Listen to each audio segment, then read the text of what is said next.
Hi everyone, आज हम लोग किसी भी स्टॉक का एक्सपेक्टेड रिटर्न और रिस्क कैसे निकाला जा सकता है इसको देखेंगे। ये दो पैरामीटर बहुत ही मेजर रोल प्ले करते हैं किसी भी स्टॉक सिलेक्शन के लिए। This video is for education purpose only. Please video को पॉज करके पहले डिस्क्लेमर पढ़ लें। देखिए, लास्ट एग्जांपल में हमने एक्सपेक्टेड रिटर्न क्या लिया था, मतलब जो 5 साल में लास्ट 5 ईयर्स का CAGR है वही हमने एक्सपेक्टेड रिटर्न मान लिया। मतलब लास्ट 5 ईयर्स में जैसा परफॉर्म किया है वैसे ही प्राइस ने आगे भी परफॉर्म करेगा एक्स मान लिया। लेकिन मेरे को इस एनालिसिस से एक प्रॉब्लम है। आप जैसे रिलायंस का, भारतीय एयरटेल का ऐसे का चार्ट देखेंगे ना, वो 10-15 साल तक भी ऐसे ऐसे ऐसे ऐसे एक रेंज बाउंड में ट्रेड करते रहते हैं। अब आप रेंज बाउंड में अगर CAGR निकालेंगे, CAGR लगभग 0% के अराउंड निकलेगा। ठीक है, क्योंकि तो रेंज बाउंड में निकला है, ये 0%, 5%, -5, 80% निकलेगा। ठीक है, लेकिन क्या उनमें कोई ग्रोथ नहीं हुई? ग्रोथ हुई है, लेकिन वो जो स्टॉक था वो लंबे टाइम से कंसोलिडेशन में था। इसको बोलते हैं कंसोलिडेशन फेज, मतलब वो एक रेंज में ट्रेड कर रहा था। तो लेकिन जब वो बढ़ेगा तो ऐसे थोड़ी है कि ऐसे बढ़ेगा, वो अचानक से एकदम बढ़िया सा रिटर्न दे देगा आपको। लास्ट 10, जैसे रिलायंस ने दिया है लास्ट 10-15 साल का रिटर्न उसने, एक मतलब लास्ट 10-15 साल का रिटर्न उसने 2-3 साल में, कोविड के बाद में 4-5 साल में सब कुछ कवर कर दिया और आपको सब कुछ प्रॉफिटेबल बना दिया। CAGR जो लास्ट 15 साल का है वो एकदम बढ़िया ला दिया उसने। ठीक है, तो अगर हम इस एनालिसिस के थ्रू जाएंगे तो हमारा इतने अच्छे से लास्ट का CAGR नहीं निकल पाता है, मतलब एक्सपेक्टेड रिटर्न नहीं निकल पाता है। इसलिए मैंने उसको थोड़ा सा मॉडिफाइड किया। अब मैंने उसको मॉडिफाइड क्या किया, मॉडिफाइड करने के लिए देखिए, सबसे पहले मैं आपको कुछ दिखा देता हूँ। यहाँ पर आप जाइए, SBI लाइफ का अगर आप चार्ट देखेंगे, SBI लाइफ का ही चार्ट, यहाँ पर आप ऊपर जाइए।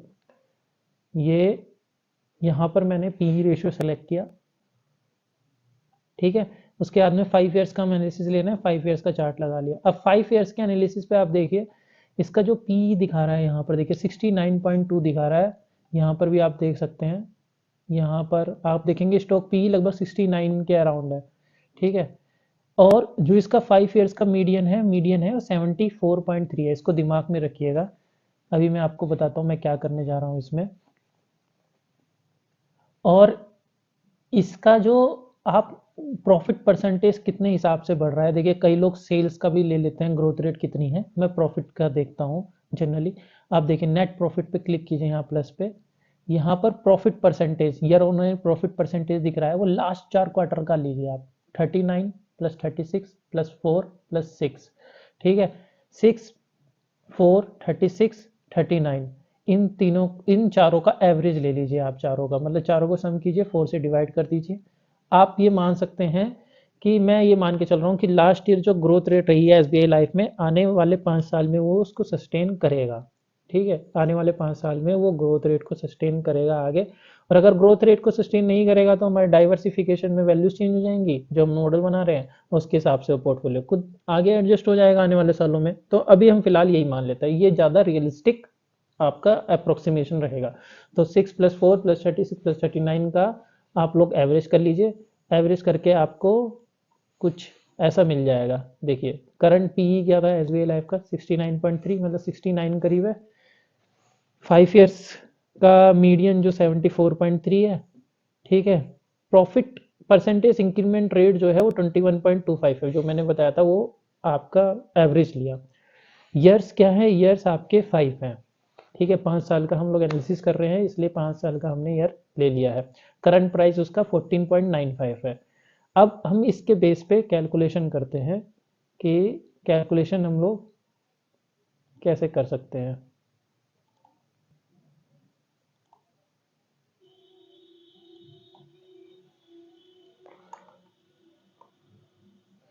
देखिए, सबसे पहले मैं ये मान रहा हूँ कि अगर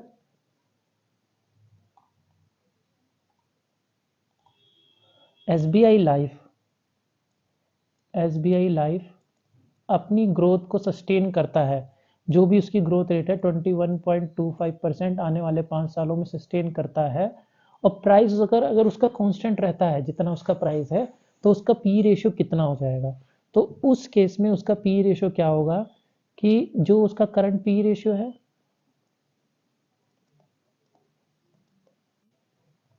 ठीक है, 1 प्लस, क्योंकि ये CAGR के रेट से है, तो 21.25, ये कंपाउंडेड इंटरेस्ट का मैं फॉर्मूला ही लगा रहा हूँ।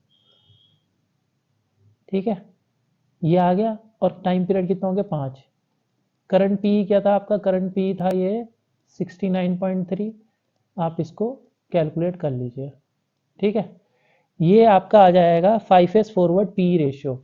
5S फॉरवर्ड पी रेशियो जो मैंने निकाला था, ये वाला 5S फॉरवर्ड पी रेशियो, ये निकल जाएगा। अब ये है, देखिए, अब प्राइस जो है, ये तो मैंने माना कि प्राइस उसका कांस्टेंट है, तो इतने से पी रेशियो अगर ग्रोथ रेट वो दिखाता रहेगा प्रॉफिट में, तो इतने से 69.3 से वो डिक्रीज होके पी रेशियो 26.44 हो गया। लेकिन 26.44 पी रेशियो तो नहीं रहेगा ना। अब हम मान के चल रहे हैं कि 5 साल बाद में, अब मैं मान के चल रहा हूँ कि उसका पी रेशियो जो है वो अगर मीडियन पे आ जाता है, 26.44 जो कॉरस्पॉन्डिंग है आपका पी रेशियो, वो प्राइस के, कौन से प्राइस के कॉरस्पॉन्डिंग है, 1495, ये जो 1495 है इसके कॉरस्पॉन्डिंग है 26.44। अगर पी रेशियो इतना ना रह के मीडियन पे, जो उसका 5 ईयर्स मीडियन है 74.3 पे आ जाता है, तो फिर उसका प्राइस कितना होगा, उसको आप सिंपल कैलकुलेशन कर सकते हैं कि ये जो 20 यहाँ पर जो दिख रहा है 26.4, आप क्या चीज़ 20 यहाँ से आया था, ये वैल्यू 26.4, जो आपका करंट प्राइस है, करंट प्राइस जो आपका 1495 है, उसको आप इंटू कीजिए सबसे पहले 74.3, जो इसका मीडियन मीडियन पी आया था,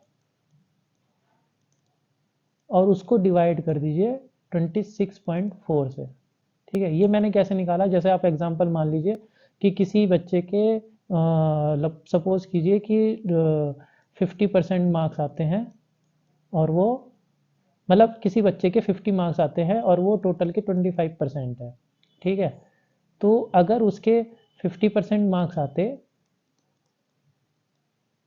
तो कितने मार्क्स आते, तो आप क्या करेंगे, x का सपोज कीजिए टोटल मार्क्स x है, उसे 25 लेंगे, into divide by 100 is equal to 50, तो x इज इक्वल टू कितना आ जाएगा 200, और फिर x इस 200 का 50% ले लेंगे, तो वो आ जाएगा 100। ठीक है, या तो आप इस तरह से निकाल लीजिए, या फिर आप डायरेक्ट फॉर्मूला जो लगाते हैं, डायरेक्ट फॉर्मूला आप लगा लीजिए। उसका डायरेक्ट फॉर्मूला क्या होगा, 50 इंटू 50% डिवाइड बाय 25%, धुनी, ये आ गया 100। ठीक है, यही फॉर्मूला मैंने यहाँ पर अप्लाई किया है। जो करंट प्राइस है उसको मीडियन से इंटू किया, डिवाइड कर दिया जो हमारा सेम प्राइस पे जो मीडियन रहता उससे डिवाइड कर दिया। ठीक है, ये वैल्यू आपकी आ जाएगी 4200 के अराउंड। ठीक है, ये आ गया आपका 4200, मतलब अगर वो उतने प्राइस पे वो रहता है तो आपका 4200 उस स्टॉक का, SBI लाइफ का प्राइस 4200 5 साल बाद में पहुंच जाएगा। अब एक्सपेक्टेड CAGR कितनी हो गई उसकी, देखिए 4200 प्राइस हमने माना कि पहुंचेगा, और एक्सपेक्टेड करंट प्राइस कितना है 1495। ठीक है, ये कितना पहुंच रहा है 5 साल में। कंपाउंडेड का फॉर्मूला लगाते हैं, 1/5 माइनस 1, ये जो वैल्यू आपकी आ गई, ये आ गई एक्सपेक्टेड CAGR। अब जो ये 22.95 है, ये थोड़ा सा हमें रियलिस्टिक नंबर लग रहा है। 9%, मतलब SBI लाइफ केवल 9% के रेट से बढ़ रहा है, HDFC लाइफ केवल आने वाले टाइम में जो यहाँ पर दिख रहा था केवल 4% के रेट से बढ़ रहा है, आगे भी ऐसे ही बढ़ेगा, मतलब उसकी प्रोबेबिलिटी थोड़ी कम लगती है। ये थोड़ा सा रियलिस्टिक वैल्यू लगती है। अगर आप HDFC लाइफ की भी सेम वैल्यू कैलकुलेट करेंगे तो वो अराउंड आता है 16%। तो एक्सपेक्टेड CAGR SBI लाइफ का 22.95 हो गया, HDFC लाइफ का 16% हो गया। अब हम लोग लगाते हैं कि निकालते हैं कि रिस्क को आप कैसे कैलकुलेट कर सकते हैं। देखिए, रिस्क को भी अलग मेथड से मैंने क्यों कैलकुलेट किया, उसका भी मैं एग्जांपल आपको बता देता हूँ। अगर आप रिस्क देखेंगे ना, रिस्क के केस में क्या हो रहा है कि जब भी स्टॉक प्राइस बढ़ता है, ऐसे ऐसे बढ़ता है, तो हमने जो सिग्मा निकाला ना, वो स्टॉक प्राइस बढ़ने के लिए भी निकाला, इंक्रीज हो रहा है तब भी निकाला, डिक्रीज हो रहा है तो भी निकाला, मतलब दोनों का कॉम्बिनेशन है। लेकिन आपका रिस्क यहाँ पर थोड़ी है, आप तो स्टॉक बाय कर रहे हैं। अगर किसी का प्राइस बढ़ रहा है स्टॉक का तो वो आपके लिए रिस्क थोड़ी है, वो तो आपका प्रॉफिट का बात है, आपके लिए रिस्क थोड़ी है वो चीज़। तो हम लोग केवल जो ये डिक्रीज वाला पार्ट है ना, डिक्रीज वाले पार्ट, इनको देखते हैं, क्योंकि ये आपके रिस्क है। जब स्टॉक का प्राइस नीचे जाएगा तब आपको रिस्क है, आप स्टॉक का प्राइस ऊपर जाने पे आपको तो रिस्क थोड़ी है, आपको तो फायदा हो रहा है। तो हम लोग डिक्रीज वाला देखेंगे। उसके लिए मैंने एक मेथड बनाया है, उसका मैं आपको दिखा देता हूँ। सबसे पहले आप चार्ट पे चलिए। चार्ट पे जाने के बाद में देखिए एस बी आई लाइफ का, पहले मैं इसको हटा देता हूँ। एस बी आई लाइफ का मैंने मंथली चार्ट लिया है। आप यहाँ पर जाइए साइड में, ठीक है, ये जो दिख रहा है इसमें प्राइस रेंज लीजिए। प्राइस रेंज में देखिए जो जो मेजर ड्रॉप दिख रहे हैं ना उसको कैलकुलेट कीजिए आप। जस्ट यहाँ से मैं देखूंगा मेजर ड्रॉप 36-37% देखिए ये रहा।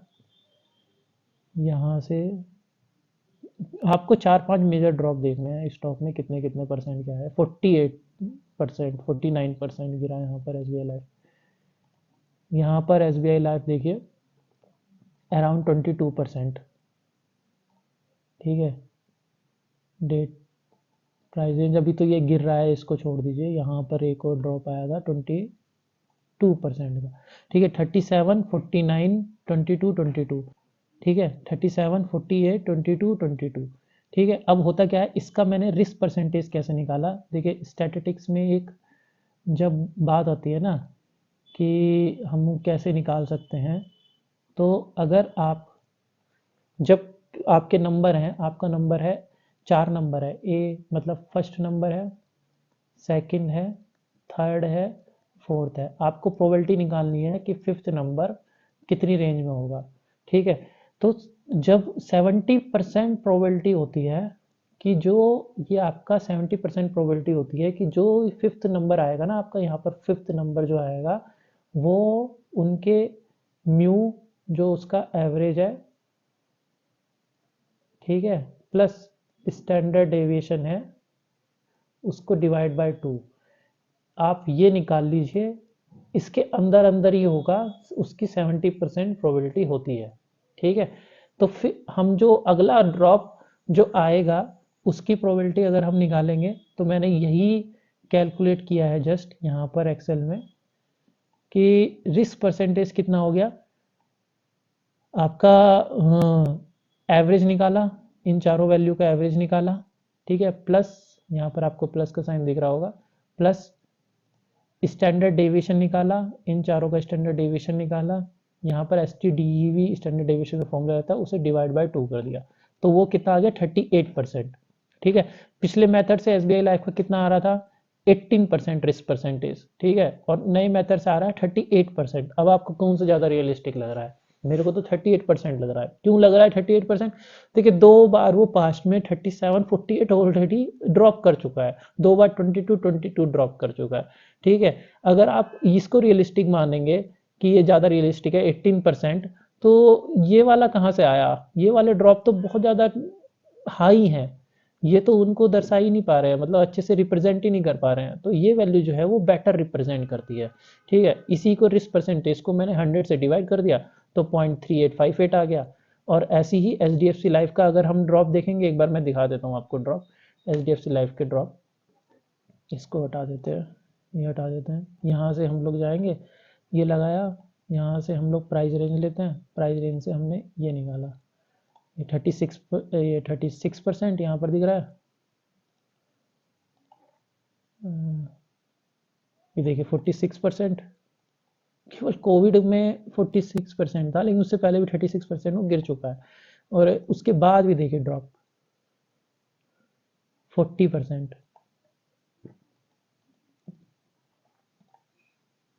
ये जो ड्रॉप था 28%, देख रहे हैं इतने इतने परसेंटेज का ड्रॉप आ रहा है उसमें। तो अगर हमने इसको भी हम लोग एक्सेल में ले लिया और एक्सेल में हमने निकाले 37, 47, 41, 28, उसका एवरेज लिया प्लस स्टैंडर्ड डेविएशन को डिवाइड बाय 2 कर दिया, तो 42.2 आ गया, 0.422 आ गया, ठीक है।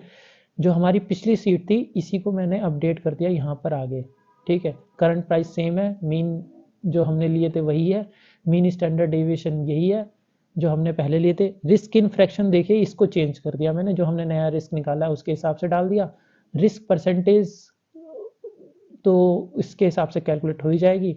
लास्ट 5 ईयर्स रिटर्न्स देखिए, इसको मैंने चेंज कर दिया, जो हमने लास्ट में अभी फॉर्मूले देखे हैं उसी हिसाब से हमने चेंज कर दिया। 22.95 एसबीआई लाइफ का, एचडीएफसी लाइफ का 16% है। कोरिलेशन कोएफिशिएंट आपका सेम रहेगा। इसको जब मैंने अपडेट किया तो मेरी वैल्यू देखिए पूरा चेंज हो गई, और मेरा जो नया कर्व निकल के आया, नया कर्व बन के आएगा